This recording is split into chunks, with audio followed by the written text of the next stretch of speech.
ओम शांति। आज 2 अगस्त की बाबा की वाणी के महावाक्य का प्रश्न है, 16 कला संपूर्ण अथवा परफेक्ट बनने के लिए कौन सा पुरुषार्थ जरूर करना है। तो बाबा ने उत्तर दिया, जितना हो सके स्वयं को आत्मा समझो, प्यार के सागर बाप को याद करो तो परफेक्ट बन जाएंगे। ज्ञान बहुत सहज है, लेकिन 16 कला संपूर्ण बनने के लिए याद से आत्मा को परफेक्ट बनाना है। आत्मा समझने से मीठे बन जाएंगे, सब खिटखिटे समाप्त हो जाएंगे। तो देखो बाबा कितनी मेहनत करता है कि हम सभी जो पुरुषार्थ कर रहे हैं वह स्वयं को आत्मा समझने में परफेक्ट हो जाए। सभी कल बताया ना कि धर्म के रास्ते पर अर्थात देह अभिमान से जो आत्मिक स्थिति तक पहुंचने का जो सफर है वह सभी आत्माएं जल्दी से पूरा कर ले। तो बाबा ने कहा कि सब खिटपिट समाप्त हो जाए, स्वयं को आत्मा समझें। तो अभी हमें समझ में आ गया है कि अभी हम देह भान में रहते हैं, तो हमारी यात्रा आत्मा तक हमें करनी है। तो इस यात्रा को करने में कौन सी चीजें रुकावट पैदा करती है, जिसकी वजह से हम परफेक्ट नहीं बन पाते हैं। तो आज हम इसी बात पर विचार सागर मंथन करेंगे कि हम आत्मा कैसे समझे, या स्वयं को जैसे कि बाबा ने कहा है कि परफेक्ट बनाना है, तो वह हम परफेक्ट कैसे बनेंगे। तो परफेक्ट बनने के लिए जो बाबा ने जो 2 कमियां बताई हैं, यह कमियां तो सबको पता है, लेकिन आज इसको हम गहराई से समझेंगे। और वह बातें कौन सी है गहराई से, मैं और मेरा, है ना। और बाबा ने यह भी कहा कि सारी खिटपिटें समाप्त हो जाएंगी। तो जैसे कि हम खिटपिटें देखते हैं, तो खिटपिट कहाँ पे क्या होती है, किसी के आपस में बनती नहीं है, वो खिटपिट हो गई, है ना। किसी को किसी प्रकार के शरीर का दुख है, वह खिटपिट हो गई। कोई किसी पर गुस्सा कर रहा है, कोई किसी से मोह ज्यादा है। लेकिन हम सारी खिटपिटों की अगर गहराई में जाएं तो मूल बात क्या निकलती है, सारी खिटपिटों का मूल कारण क्या निकलता है। तो मूल कारण निकलता है अहंकार, अपने आप को बॉडी समझना, अपने आप को शरीर समझना, है ना। 5 विकारों का जो अहंकार है ना, सारी समस्याओं का, सारी दुखों का कारण वह देह अभिमान या वह अहंकार ही है, जिसकी वजह से सारी समस्याएं खड़ी हैं। तो हमें आत्मा बनना है, हमें परफेक्ट बनना है, तो ये देह अभिमान, जिसको अहंकार भी हम कह सकते हैं, उसको हमें खत्म करने की तरफ बाबा इशारा कर रहे हैं। और बाबा इतने साल से इसी की तो विधियां अलग अलग तरीके से बताते हैं, ताकि हम समझ जाएं, किसी भी तरीके से हम तैयार हो जाए। किस चीज के लिए तैयार हो जाए, उस रूहानी यात्रा के लिए। हम माया को समझ जाएं और हम झूठ को छोड़ दें और हम सत्यता की तरफ बढ़े। तो बाबा की कितनी बड़ी मेहनत है इसके पीछे, जो अलग अलग तरीके से हमें समझाता है। तो सारी खिटपिट का कारण हमें समझ में आया कि देह अभिमान है। तो इस देह अभिमान को खत्म करने के लिए 2 बातें हमें विशेष समझनी होगी, तो हम आराम से देह अभिमान जो है वो खत्म कर सकते हैं। तो सबसे पहले देह अभिमान क्या है, उसको एक्चुअल में अभी जो ब्राह्मण आत्माएं हैं, मेरे हिसाब से काफी सारी आत्माएं हैं, जब मैं उनसे बात करता हूँ कि देह अभिमान क्या है, तो वो इसको समझ ही नहीं पाती है कि एक्चुअल में बॉडी कॉन्शियस कहते किसको है। जब तक आपको यह पता ही नहीं हो कि आपको बुखार है, तो फिर आप बुखार है या नहीं है वो ही आपको पता नहीं है, कितने डिग्री बुखार है वो ही पता नहीं है, तो आप कैसे कहोगे कि मेरा बुखार उतर गया है।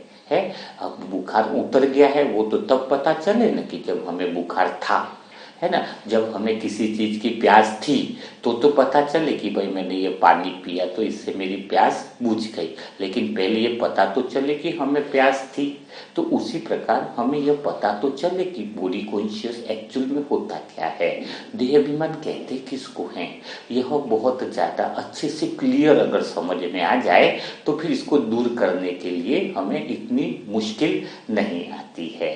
तो बॉडी कॉन्शियस देह अभिमान में जैसे बाबा दो शब्द उपयोग में लेता है कि एक तो मैं और मेरा दोनों को खत्म करना है, ठीक है ना। मैं और मेरा दोनों को अगर हम खत्म करते हैं या बदल देते हैं तो हमें आत्मा समझना बड़ा आसान होता है, सत्य तक पहुंचना हमें आसान होता है। तो मैं को बदलने का अर्थ क्या है? देखो, मैं तो हर एक आत्मा या हर एक व्यक्ति जो है उसके अंदर मैं की वृत्ति तो रहती ही है। कोई दुनिया में ऐसा इंसान पैदा ही नहीं हुआ जो मैं न बोले, है ना। मैं तो बोलना एक स्वाभाविक बात है, क्योंकि मैं के बिना तो कोई बात हो ही नहीं सकती है। मैं मन मुझे भूख लगी तो भी मैं तो बोलना ही है। मैं वहां जा रहा हूं तो भी मैं बोलना है। तो मैं वहां से आ रहा हूं तो वह भी तो मैं बोलना ही है।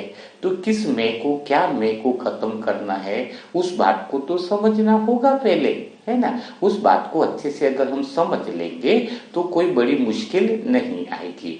तो हमें एक बात तो समझ में आती है कि मैं की वृत्ति तो सबके अंदर है। जब से इंसान पैदा होता है तब से ही वह मैं तो बोलता ही है। तो प्रॉब्लम कहाँ पर है? और मैं तो एक स्वाभाविक वृत्ति है, मैं के द्वारा ही तो प्रकट होगा कि वह कुछ है, कुछ कहना चाह रहा है, कुछ बात कहना चाह रहा है। यार अपनी अभिव्यक्ति कह रहा है कि आप कहाँ जा रहे हो, तो बोलेगा कि मैं वहां पर माउंट आबू जा रहा हूँ, है ना। तो सबसे पहली बात है तो मैं का बोलना तो कुछ गलत नहीं हुआ ना, ठीक है। तो मैं की वृत्ति में कोई प्रॉब्लम नहीं है ना। मैं को बदलना है कि मैं शरीर नहीं हूं, मैं आत्मा, वो और अलग बात हो गई। सबसे पहले तो एक बात पक्की बात समझ में आती है, चाहे अज्ञानी हो, चाहे ज्ञानी हो, चाहे कैसी भी तरह की जीवात्मा है, वह मैं के बिना तो रह ही नहीं सकती है। मैं क्यों बोले बिना तो उसका रहना संभव ही नहीं है।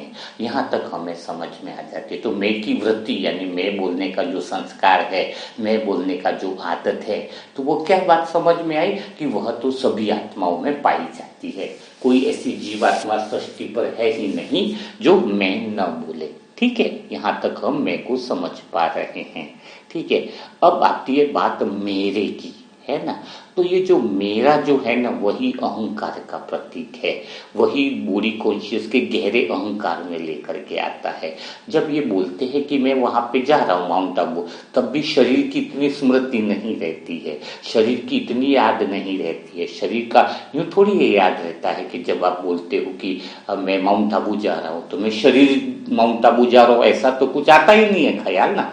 जब आप बोलते हो, कई ब्राह्मण आत्माएं बोलते हैं कि मैं बोलूं तो मैं आत्मा समझो और फिर बोलो कि मैं माउंट आबू जा रहा हूं, तो वैसे भी आप जब मैं बोलते हो तब भी कहाँ शरीर याद आता है? तब कहीं शरीर याद आता है कि मैं माउंट आबू जा रहा हूं तो मैं शरीर जा रहा हूं? ऐसा तो कुछ याद नहीं आता है जो अपने को ये देखना पड़े कि मैं आत्मा माउंट आबू जा रही हूँ। सत्युग में भी कोई ऐसा तो बोलेगा नहीं कि मैं आत्मा सूक्ष्म वहां पे पिकनिक मनाने जा रही हूँ, मैं आत्मा जा रही हूँ, है ना। ऐसा तो कुछ आएगा नहीं ना, ठीक है ना। तो ये मैं बोलना कोई बहुत बड़ी बात नहीं है। तो ये मैं के साथ जो वृत्ति है उसको कहाँ से चेंज करना है, उसको यहाँ पर बहुत गहरी बात आती है। तो दूसरी जो बात आती है वो मेरे की आती है ना। तो ये मेरे की बात जो है वह थोड़ी व्यक्तिगत अहंकार को प्रदर्शित करती है, देहभान को प्रदर्शित करती है। मेरा जहां पर हमारा शब्द आता है तो हमें कॉमन सेंस में क्या बात समझ में आती है कि जो मैं बोल रहा है वो सारे सभी के अंदर है ना, मैं की वृत्ति। लेकिन जब तुम मेरा बोलते हो और व्यक्तिगत अपने स्वयं पर कोई बात ले लेते हो तो वहां पर यह अहंकार, जो व्यक्तिगत अहंकार जिसको कहेंगे, वह तुमसे चिपक जाता है और वही सारी समस्याओं का, देह अभिमान का सारा कारण है। व्यक्तिगत अहंकार यानी व्यक्तिगत अहंकार का अर्थ क्या हुआ? अब इसको थोड़ा सा हम अच्छे से समझेंगे, बहुत पॉइंट को आप अटेंशन के साथ सुनना है। अब जैसे किसी के घर पे मृत्यु हो गई, ठीक है। तो वो बहुत रो रहा है कि मेरे घर पे मर गया, मेरा भाई मर गया, या कोई भी रिलेशन में बोलेगा कि उस भाई मर गया, मामी मर गई, मौसी मर गई, कोई भी मर गया, तो वो बहुत रो रहा है कि मेरा भाई मर गया। अब वो जो मेरा भाई मर गया, तो वह व्यक्तिगत लिया है। एक बात समझने की बात है कि जैसे सृष्टि पर जीवन है वैसे ही मृत्यु है। तो उसका भाई मरा, वो कोई उसके व्यक्तिगत की बात है ही नहीं। अगर देखा जाए तो दुनिया में ऐसा कौन है जिसका भाई कभी मरा ना हो? ऐसा कौन सा भाई है, ऐसा कौन है जीवन में जो जन्म लिया है और वो मरा नहीं हो? यह तो सार्वजनिक बात हो गई ना अगर देखा जाए। एक बार महात्मा बुद्ध के सामने एक औरत आई, उसने बोला कि मेरा बच्चा मर गया, कैसे भी करके तुम्हारे में शक्ति है तो तुम उसको जिंदा कर दो।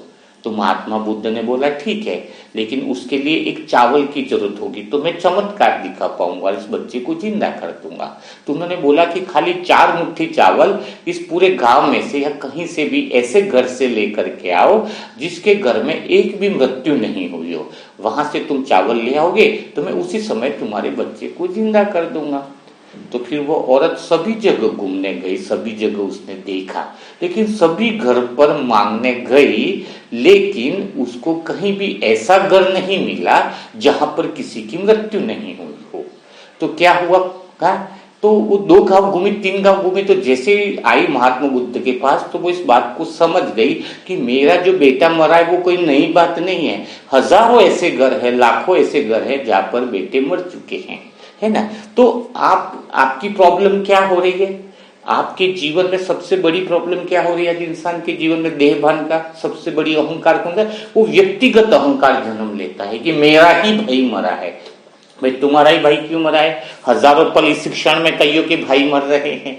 तो आप तो समुद्र पे जो लहरें उठ रही हैं, एक लहर के बाद दूसरी लहर, पर एक लहर के साथ आप संबंध बना रहे हो, तो वो तो आपकी गलती हो गई ना, है ना। जैसे आप किसी से प्रेम कर रहे हो तो आप उसको व्यक्तिगत ले लेते हो। कैसे? कि मैं प्रेम कर रहा हूं बस, तो आपको लगता है कि मैं ही प्रेम कर रहा हूं, मेरे अलावा तो कोई प्रेम और कर ही नहीं सकता है। जबकि आपके अलावा लाखों लोग कई सालों से ऐसा प्रेम कर रहे हैं जो आप प्रेम कर रहे हो। कौन सी आपकी नई बात है? और कई सारे लोग अभी इसी पल भी ऐसा प्रेम कर रहे हैं। तो आप उसको व्यक्तिगत ले लेके मैं ही प्रेम कर रहा हूं, जबकि वो तो साधारण बात हो गई ना, एक सार्वभौमिक बात हो गई ना कि सभी लोग प्रेम कर रहे हैं, उसमें विशेष क्या है? वो तो सार्वजनिक जीवन की बात हो गई, वो तो सार्वजनिक संस्कार हो गया। आपने उसको व्यक्तिगत कैसे मान लिया कि मैं ही इसको प्रेम कर रहा हूं? प्रेम तो सारी जगह कर रहे, मृत्यु भी सभी जगह हो रही है। जैसे ही किसी बात का तुम्हें सुख मिला तो भी तुम व्यक्तिगत सुख कैसे मान सकते? ऐसे तो बात आई तो सभी लोग खुशी होते, कोई खास बात नहीं है, सबके प्रमोशन होते हैं, सबका ऐसा होता है, तो कोई खास आप क्या करते हो? किसी बात को व्यक्तिगत ले लेते हो। जबकि जीवन और मृत्यु, जैसे इधर से जन्म लिया तो मृत्यु हुई, तो वो भी कोई बात व्यक्तिगत लेने की नहीं है। ये तो साधारण सी बात होगी ना, सभी लोग जन्म ले रहे, एक जीवन हो गया, जन्म ले रहा मृत्यु ले रहा, फिर जन्म ले रहा मृत्यु ले रहा है। आप बोल रहे कि मेरे ही भाई की मृत्यु हुई, मेरी उसकी, तो यह एक व्यक्तिगत, आप जैसे आपके शरीर में भी बीमारी हुई तो आपको दुख कब पहुंचता? मेरे शरीर में बीमारी हुई। अरे दुनिया में ऐसे कितने सारे शरीर है जिनको बीमारियां हो रही है। आप ही का शरीर कौन सा एक अनमोल है जिसमें आप ही के शरीर में बीमारी हो गई, आप मान रहे हो? हजारों लाखों के एक पेज पढ़ो, आप अखबार में पढ़ो, क्या गूगल पे डेटा निकालो, आज कितने लोग इसमें पेशेंट में बीमार हैं, तो हजारों लाखों लोग आपको मिल जाएंगे जो दिन भर में बीमार हो रहे हैं। लेकिन आपकी समस्या क्या है कि मेरे शरीर में यह बीमारी हुई। अगर आप ये सोचो कि मेरा व्यक्तिगत कुछ नहीं है, इस शरीर में आज मुझे 3 बार लूज मोशन हुआ तो कोई खास बड़ी बात नहीं है। दुनिया भर के कई सारे ऐसे शरीर हैं जिनको लूज मोशन हो रहा है, कौन सी ऐसी बड़ी बात है जो लूज मोशन हो गया मुझे, है? तो आपकी प्रॉब्लम कहां से शुरू होती है?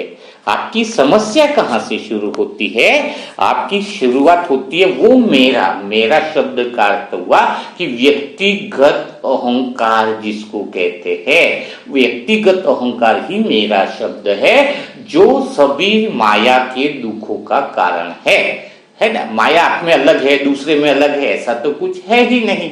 माया तो सब में एक तरह से इक्वल ही काम कर रही है, मूलभूत बेसिक रूप में देखा जाए, है ना।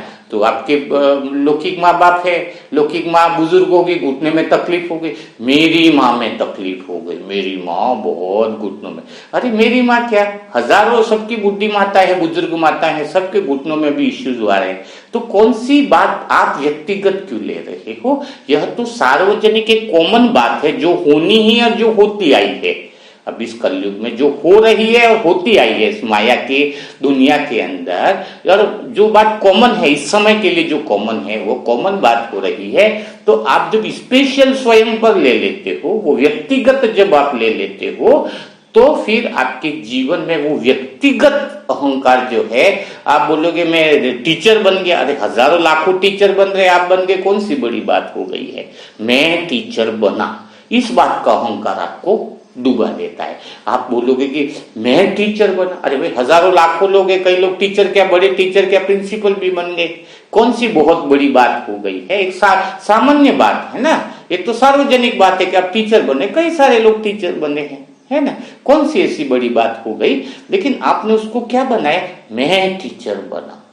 मैंने एक थोड़ा सा व्यक्ति 1 लाख रुपया भी कमा लेता तो उसका अहंकार बॉडी में देखने को मिलता है। मुझे बड़ा आनंद आता है जब मैं आत्मा देखती हूँ कि मैंने 1 लाख रुपया, अरे लोग 10-10 लाख रुपया महीने के कमा रहे हैं। तो कौन सी बड़ी बात हो गई है? जो सामान्य घटनाएं घटित हो रही है, उसके अलावा कोई आपके द्वारा विशेष घटना घटित हो जाए तो बताओ कि भाई चलो भाई आपके द्वारा ही हुई है, जो दुनिया में पहले ऐसा किसने किया ही नहीं है और आपने पहली बार कर दिया है, तो चलो भाई ठीक है, ये तो थोड़ी बहुत अहंकार की भी बात, इसको मान सकते हैं कि भाई चलो भाई आपने एकदम थोड़ा सा डिटेच किया है, पर वो भी घटना आगे कोई न कोई कर ही देगा, इसकी भी कोई गारंटी नहीं है कि आपने किया तो आगे कोई नहीं करेगा, है ना। तो ऐसी घटनाएं तो देखने को मिलती नहीं है। तो आपको कौन सा अहंकार छोड़ना है, यह बात आपको बिल्कुल अंदर से समझ होनी चाहिए।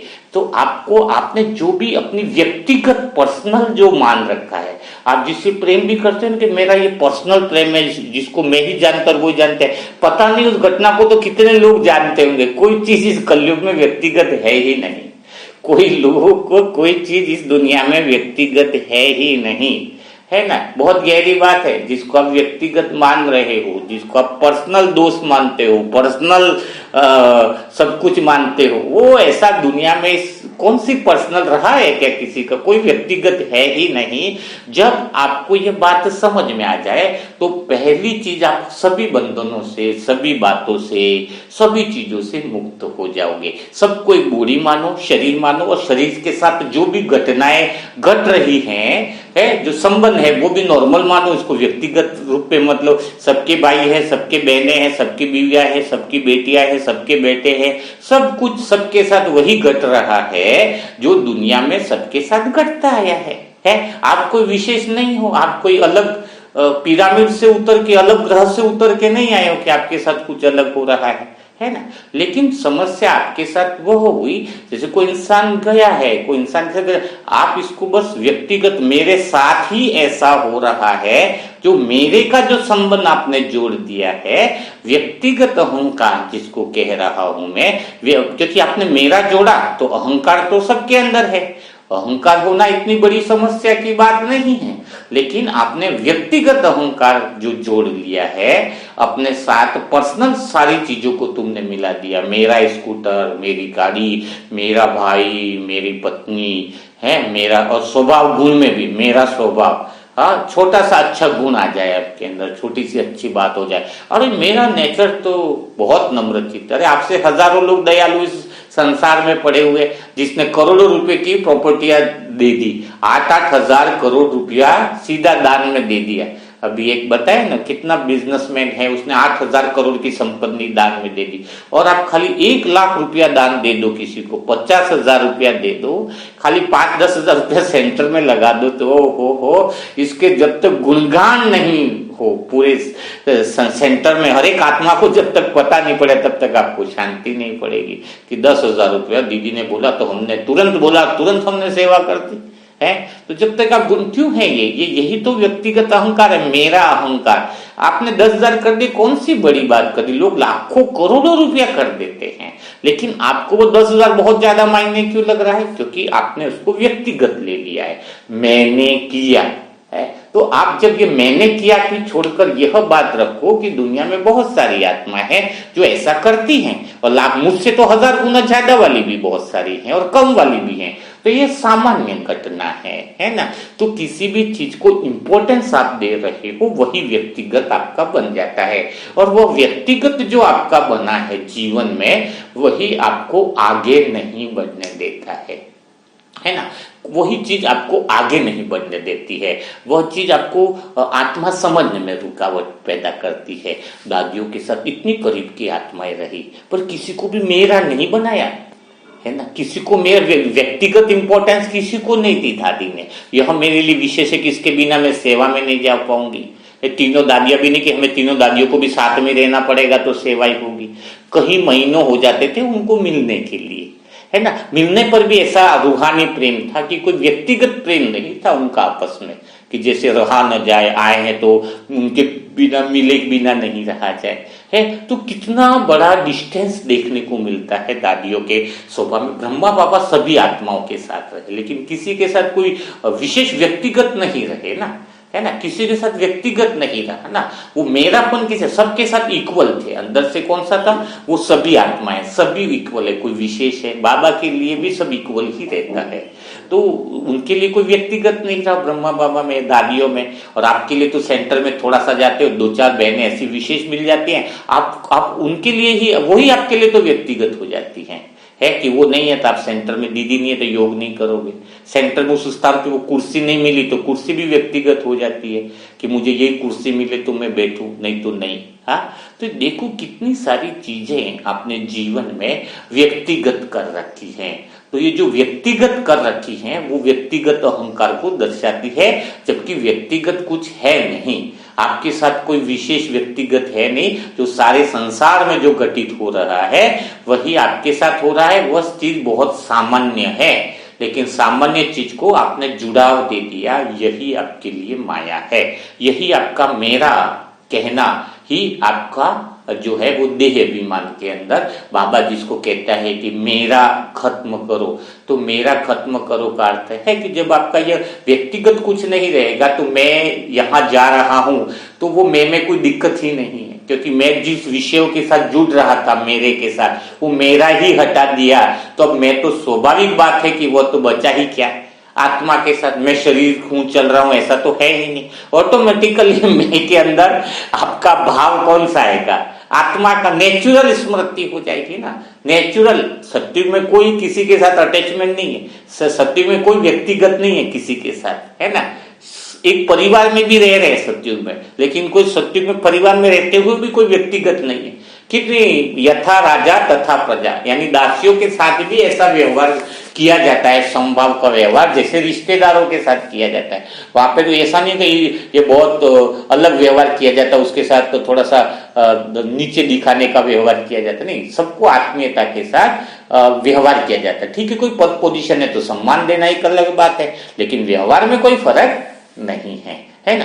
तो आज जो है आपको यही बात समझाई जा रही है कि आप इस व्यक्तिगत भाव जो है, व्यक्तिगत अहंकार जो है, अगर इस बात को समझ गए होंगे, मेरे कहने का उद्देश्य और बाबा जो आपको समझाना चाह रहा है, तो आपको परफेक्ट बनने से कोई चीज रोक नहीं सकती है। तो आज लिस्ट बनाओ अपने व्यक्तिगत अहंकार की, जिस पर आप दावा ठोकते हो, और वो दावा ही झूठा है ना। वो दावा ही झूठा है जिसको आप सत्य मानकर बैठे हो।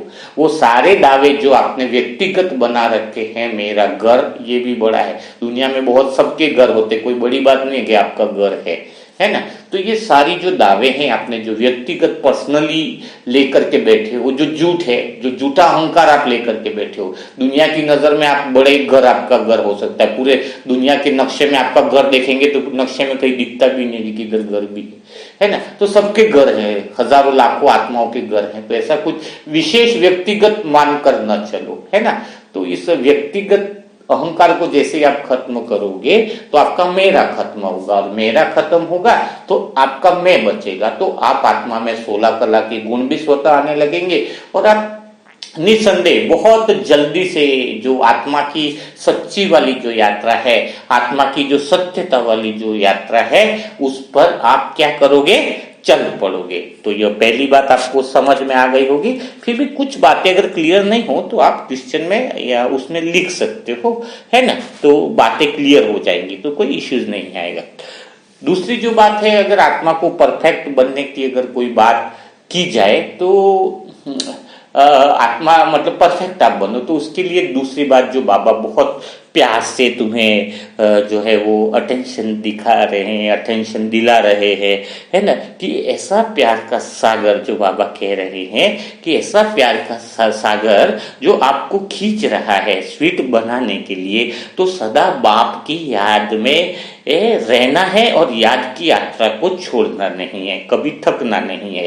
तो बाबा क्या कह रहे हैं कि इस याद की यात्रा पर, यानी धर्म के मार्ग पर चलने की जो यात्रा है, उसको भगवान क्या कह रहा है, इसको तुम्हें छोड़ना नहीं है। कुछ भी हो जाए, कुछ भी हो जाए, तुम्हें क्या नहीं करना है, इस धर्म की यात्रा को, इस याद की यात्रा यानी धर्म के मार्ग पर चलने की यात्रा है, इसको तुम्हें छोड़ना नहीं है। अगर तुम छोड़ दिए तो क्या होगा, इस बात को मुझे एक स्मृति आती है, अर्जुन को लेकर के स्मृति आती है कि कृष्ण अर्जुन को क्या कहते हैं कि तुम्हें इस युद्ध में तुम्हें छोड़ना नहीं है, तुम्हारा धर्म है ये युद्ध लड़ना। अगर तुमने युद्ध को छोड़ा तो क्या कहते हैं कृष्ण अर्जुन को, तो तुम्हारे पर लोग थूकेंगे, तुम्हारा अपमान करेंगे कि तुमने युद्ध में पीठ दिखा दी। हाँ, तुमने युद्ध में क्या दिखा दी, तुमने युद्ध में पीठ दिखा दी। तुम क्षत्रिय धर्म है, तुम्हारा धर्म है युद्ध लड़ना, तुम्हें जीत प्राप्त करना, जीतना हारना वो अलग बात है, लेकिन अगर तुमने युद्ध ही छोड़ दिया, गांडीव अगर तुमने नहीं उठाया, तो पूरा इतिहास तुम्हारे पर क्या करेगा, खिल्ली उड़ाएगा, अपमान करेगा तुम्हारा। तो यही है कि तुम इस याद की यात्रा को छोड़ नहीं सकते। बाबा के बच्चों के लिए बाबा क्या कह रहे हैं, इस याद की यात्रा को अब छोड़ना तुम्हारे लिए नामुमकिन है। अगर इस याद की यात्रा को छोड़ दिया, यह याद की यात्रा तुम्हारा धर्म बन चुकी है। मुझे थोड़ी हंसी भी इसलिए आ रही है क्योंकि अभी लास्ट समय में जो भी याद की यात्रा को छोड़ देगा ना, उसकी इतनी मजाक बनेगी, उसके रिश्तेदार, उसके परिवार वाले और बहुत सारी आत्माएं जो है वो इतना उसका मजाक बनाएगी। क्यों मजाक बनाएगी, क्योंकि भगवान ने तुम्हें चुना है ना, भगवान ने तुम्हें चुना है। किस लिए चुना है, कि तुम धर्म की स्थापना करोगे, है ना। और अब तुम बीच में अगर छोड़ के चले गए, है ना, हार मान ली, है ना, और धर्म की तरफ या धर्म के मार्ग पर नहीं चले, विश्व में जो धर्म का स्थापन करना है, सत्य धर्म की स्थापना करनी है, तो इतना पूरे 5000 साल के अंदर तो है ही, लेकिन हर कल्प के लिए तुम किसके भागी बन जाओगे, पाप के भागी बन जाओगे। एक तो पाप के तो भागी बनने ही हो, दूसरा पूरा इतिहास तुम्हारे पर क्या करेगा। एक तो तरफ है पूर्वज आत्माओं की जो चलेगी तो उसकी स्मृतियां मूर्तियां बनेगी, और एक तरफ क्या है कि इतना सत्य ज्ञान तुम्हें क्लियर समझाने के बाद भी, स्वयं भगवान के द्वारा समझाने के बाद भी अगर तुम हार मान जाते हो इस व्यक्तिगत अहंकार के कारण, इस थोड़े से जो जिसको आपने व्यक्तिगत अहंकार में मैं और मेरे को मान रहे हो, इस अधर्म की आत्माओं के कारण अगर तुमने धर्म का मार्ग छोड़ देते हो, अब वह रूहानी लड़ाई बंद कर देते हो, रूहानी लड़ाई लड़ने के लिए तैयार नहीं होते हो, और माया के मार्ग पर अगर तुम चल पड़ते हो तो तुम्हारी सबसे बड़ी दुर्गति होगी। इतनी बड़ी दुर्गति कि जिसको मैं खुद अभी कल्पनाओं में भी आपको बता नहीं सकता हूं।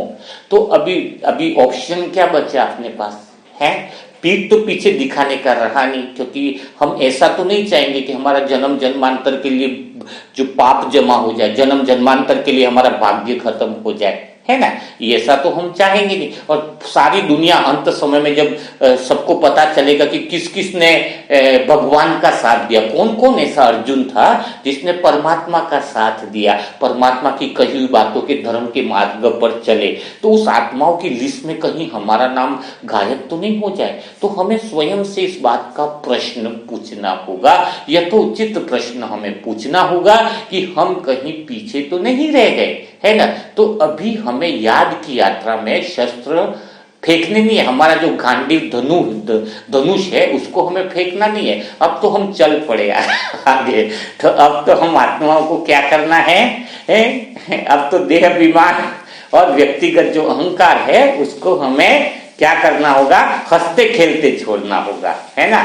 तो हंसते खेलते अगर रमणीकता के साथ रहेंगे तो फिर इतना क्या नहीं होगा, तो फिर इतना हमें मुश्किल नहीं लगेगा। और बाबा क्या कह रहे हैं, जैसे अर्जुन को कहा कि क्षत्रिय तो तुम्हारा लड़ना तो तुम्हारा धर्म है, तो अभी हमारा धर्म क्या है, एक्चुअल में भगवान हमें, हम जो अर्जुन है ना उनको हमें हमारा धर्म याद दिला रहे हैं कि तुम्हारा अभी जो धर्म यही कहता है कि तुम वही पांडव सेना हो जो तुमने कल्प कल्प मेरा साथ दिया है इस विश्व परिवर्तन में, इस विश्व के शांति स्थापित करने में। तो हमारा पूरा ध्यान यह होना चाहिए कि हम मेरापन जो है, मैं और मेरा, तो पहले मेरे को विषय को छोड़ दो तो मैं ऑटोमेटिक बदल जाएगा। मैं कहीं दिखता नहीं आपको, लेकिन मैं कहीं नहीं दिखेगा आपको, लेकिन मैं जिन विषयों के साथ जुड़ा है वो विषय तो आपको दिख रहे हैं ना, मेरा स्कूटर, मेरा बिल्डिंग, मेरा ये, तो ये व्यक्तिगत जो जुड़ा हुआ विषय तो दिख रहे हैं ना। जब आप विषय को हटा दोगे तो मैं तो स्वतः ही टूट जाएगा, मैं तो स्वतः ही खत्म हो गया, देहभान वाला मैं तो स्वतः ही खत्म हो गया ना, तो मैं की चिंता करने की आवश्यकता नहीं है ना। तो अभी हमें यही करना होगा कि हमारे जो विषय हमसे जो जुड़े हुए हैं, जो व्यक्तिगत अहंकार के जो विषय हमसे जुड़े हुए हैं, उन विषय से हमें परे जाना होगा। जितना हम उन विषय को छोड़ते जाएंगे, जितना हम युद्ध के लिए तैयार हैं, यानी बाबा की बातों पर चलने को तैयार हैं, उतना ही हम आत्मा का अनुभव स्व के निकट, स्व अनुभव के बहुत निकट जाएंगे, स्व संवाद के निकट जाएंगे, है ना। तो परमात्मा के भी निकट, यानी परमात्मा का भी अनुभव हमें क्लियर होने लगेगा। तो आज से बाबा जो कह रहे हैं कि हमें थकना नहीं है, हार नहीं माननी है। तो कोई भी आत्मा आज से उस पीछे तो मुड़ने की बात को क्या करना है, भूल ही जाना है, ठीक है ना। तो सभी आत्माएं रेडी होंगी, ठीक है। तो और तीसरी बात भी थोड़ी अगर बता दिया जाए कि आत्मा को परफेक्ट बनने के लिए कौन सा तीसरा गुण होना चाहिए, तो तीसरा गुण बहुत जबरदस्त गुण है। आत्मा को परफेक्ट बनने के लिए हमें अपने लक्ष्य तक पहुंचने के लिए किसी भी चीज का त्याग करना पड़े, कोई भी स्टेप उठानी पड़े, कुछ भी कदम उठाने पड़े, अगर हमारे कदम के पीछे मंशा हमारी यह है कि हमें सत्य तक पहुंचना है, तो बाबा कह रहे हैं हर कदम तुम्हारा जायज है, कोई कदम गलत नहीं है। अगर कदम उठाने के पीछे मंशा क्या है आपकी, कदम उठाने के पीछे मंशा क्या है, धर्म की स्थापना, कदम उठाने के पीछे मंशा है आत्मा तक पहुंचना, कदम उठाने के पीछे मंशा है सत्य मार्ग तक पहुंचना। कई सारी बहनें थी जो परिवार तक भी छोड़ दिए तो भी उनका कदम गलत नहीं माना गया, क्योंकि उन्होंने कदम उठाया था सत्य पर चलने के लिए, है। ब्रह्मा बाबा ने लौकिक बच्चे को भी छोड़ना पड़ा तो छोड़ा, लेकिन वो उनका कदम गलत नहीं, क्योंकि उनका उद्देश्य था धर्म के मार्ग पर चलने के लिए। दादियों ने भी अपने कई बंधन हाथ पांव बांध दिए गए थे, अंदर मूल्य नहीं मिल रहे थे, लेकिन वो बंधनों को भी काट कर युक्ति से ही ऊपर से छत से निकल गई, हाँ, छत से भी निकल करके दादी का है वो वहां से निकल के मंडली में शामिल हुई, तो वो कोई घर से भागना भी नहीं हुआ, वो कदम भी जायज था। क्यों कदम जायज था, क्योंकि लक्ष्य बहुत उचित था, लक्ष्य बहुत सत्य का था। सत्य मार्ग पर चलने के लिए, सत्य मार्ग धर्म की स्थापना को स्थापित करने के लिए कोई भी कदम उठाया हुआ कदम कभी गलत नहीं हो सकता है। इसलिए कृष्ण का क्या बताते हैं कि उसने दुर्योधन को जंगा पे मार के युक्ति से मारा, तो वो कदम भी सही माना गया। क्यों माना गया, क्योंकि दुर्योधन को तो 5 घाव देने के लिए भी बहुत तैयार थे कि 5 घाव दे दो तो मान जाए, तो भी शांति स्थापित हो जाए, लेकिन वो वहां तक भी तैयार नहीं था। तो कृष्ण तो व्यक्तिगत केस केवल एक दुर्योधन के लिए तो रुक नहीं सकते थे, उसका तो मरना तय था ताकि सारे विश्व में शांति हो जाए, है ना। दुर्योधन प्रति के ऐसे ही कौरवों का जो कभी बम से मरेंगे, कोई घर में ही बैठे हुए अचानक मर जाएंगे, है, तो ये सब मरने के लिए तैयार हैं। तो उनकी हत्या कैसे भी हो सकती है, कैसे भी उनका वध हो सकता है, घर में बैठे कोई आके मार जाएगा। तो हर चीज जायज है। कारण कैसा है, धर्म की स्थापना के लिए कुछ लोगों के लिए सारे विश्व की बलि नहीं चढ़ाई जा सकती है ना। द्रोणाचार्य को कैसे मारा है ना, अश्वत्थामा मारा गया, तो अश्वत्थामा मारा गया, है ना, ऐसा बोल करके द्रोणाचार्य को भी मारा गया, है ना। तो हर चीज, भीष्म पितामह को, शिखंडी को आके करके जो मारा गया, तो हर चीज जायज क्यों रही? क्योंकि लक्ष्य क्या था? सत्य, पूरे विश्व को बचाना है, तो सत्य मार्ग पर चलना है। तो अंत समय में बहुत सारी आपको घटनाएं ऐसी देखने को मिलेगी, बहुत ज्यादा ऐसी घटनाएं देखने को मिलेंगी, पर हर घटना आपको वही दृष्टिकोण से आपको देखनी चाहिए कि ड्रामा एक्यूरेट बना हुआ है, तो हर घटना जायज है उस सत्य को स्थापित करने के लिए, सचखंड को स्थापित करने के लिए, शांति का मार्ग स्थापित करने के लिए, शांति की दुनिया लाने के लिए हर चीज वो जायज है जहां पर शांति स्थापित करने के लिए कदम उठाया जा रहा है। तो हम घर में भी कोई छोटी मोटी बातों में घबरा जाते हैं, ये कदम कैसे उठाए? अरे तुम सच की दुनिया का मार्ग स्थापित करने जा रहे हो, तो तुम छोटी छोटी बातों से क्यों डरते हो? कल एक भाई आ गया था, तो वो घर में वो बाबा की श्रीमत का खाना था, तो 2 दिन से खाना नहीं खाया घर पे, क्योंकि वो उनके घर वालों ने लहसुन प्याज का ही बनाना चालू कर दिया, जो बर्तन अलग से किए थे। तो उस बात पे मुझे हंसी आ रही थी, तो मैंने कहा 2 दिन तो भूखा रहा तो क्या दिक्कत है? सच के लिए तुझे कितना भी भूखा रहना पड़े तो तू भूखा रहे, कोई तकलीफ वाली बात नहीं है। तो मुझे कह रहे थे कि यार भाई जी आप हंस रहे हो। मैंने कहा कि सच के लिए सहन कर रहे हो ना, है अभी दुनिया के लिए सहन करते थे, है ना। कभी किसी को लौकिक में प्यार होता, उससे मिलने नहीं देते तो 10-10 दिन तक भूखे रहते हैं। मैं कहा भगवान के लिए 2 दिन भूखा रह गए तो कौन सी बड़ी बात है। फिर दोपहर को फिर उसकी लौकिक माँ ने फिर बोला भाई तू बना दे अपना, अभी नहीं मानेगा तो क्या करेंगे। तो फिर उसने बिना लहसुन प्याज का खाना फिर उसने बनाया, घर में बनाने नहीं दे रहे थे उसको। तो कहने का भाव क्या है कि सच के लिए कुछ भी कदम उठाना, सच के लिए सहन करना, सच के लक्ष्य को पाने के लिए, धर्म के लक्ष्य को पाने के लिए कुछ भी कदम उठाना है तो वह जायज है। मतलब कहने का अर्थ है कि हर एक की परिस्थितियां अलग अलग हैं, लेकिन हर एक परिस्थिति से निकलने के लिए अगर आप सच की तरफ जा रहे हो, आपका इंटेंशन सही है, अंदर से भावना सही है, नियत सही है, तो फिर कुछ भी गलत नहीं है। अभी रूल्स आगे लिखा हुआ है कि 60 की स्पीड से गाड़ी नहीं चला सकते, है ना। उस पर लिखा हुआ रूल्स के 60 की स्पीड से नहीं चला सकते। कारण मेरे गाड़ी में कोई बैठा है जिसको हार्ट अटैक हो रहा है, तो मैं 60 के नियम क्या, मैं 120 तक चला लूंगा गाड़ी को। तो नियम और वो दोनों चीज नहीं देखी जाएगी, क्योंकि उसकी जान बचाना इंपॉर्टेंस है। चाहे गाड़ी का लाइसेंस जब्त तो हो कि चाहे वो चालान कटे, तो इंपॉर्टेंट बात है उसकी जान बचाने की। तो वैसे ही यहाँ पर इंपॉर्टेंस बात क्या हो रही है कि यहाँ पर इंपॉर्टेंट बात हो रही है कि सत्य को लाना है, सचखंड स्थापित करना है। तो हमें बहुत तीव्र बुद्धि से, युक्ति से चलना है, और हमारी नियत, यानी नियत कहने का अर्थ है अंदर से सच्चाई और सफाई होनी चाहिए बाबा के साथ। तो बाबा की तो हर कदम पर मदद मिलना स्वाभाविक ही है। तो आज के मुरली मंथन से आपको शायद काफी सारी बातें क्लियर हो गई होंगी। और जो भी आत्माएं, एक्चुअल में नई आत्माएं जो भी मुरली मंथन सुन रही है, वो पिछली भी मुरली मंथन जरूर सुन लिया करें, क्योंकि कड़ी से कड़ी मिलती रहेगी तो ही आप लोग जो है बातों को समझ पाओगे, है ना। नहीं तो क्या होगा कि जैसे मुरली मंथन में क्या होता है कि कल की मुरली, जैसे देह अभिमान क्या है, वहां सच की यात्रा क्या है, वो सारी बातें जो भी आत्माएं कल सुननी होगी मुरली या परसों की, तो रेगुलर जो आत्माएं मुरली सुनती है उसको आगे की कड़ी में बहुत आनंद आएगा। यानी अभी तो आत्मा तक की यात्रा में आपको परफेक्ट बनाने के अंदर बहुत सारी ऐसी विधियां हैं, बहुत सारी ऐसे गहरे अनुभव हैं जो हम कर सकते हैं। तो आज वैसे शायद बातों में पता ही नहीं रहा, और 40 मिनट हो गए हैं, तो शायद आज कमेंट्री नहीं हो पाएगी। नहीं तो कमेंट्री में 20 से 25 मिनट तो हो ही जाते हैं, और 20 से 25 मिनट की कमेंट्री होगी तो वैसे 70 मिनट, तो फिर यूट्यूब पे वीडियो अपलोड करना थोड़ा मुश्किल होता है, लेकिन पॉइंट भी कवर अप करनी जरूरी थी। तो इसके लिए मैं क्षमा प्रार्थी हूँ। अभी नेक्स्ट टाइम में हम कमेंट्री जो है वो अपलोड हम कर देंगे, ठीक है।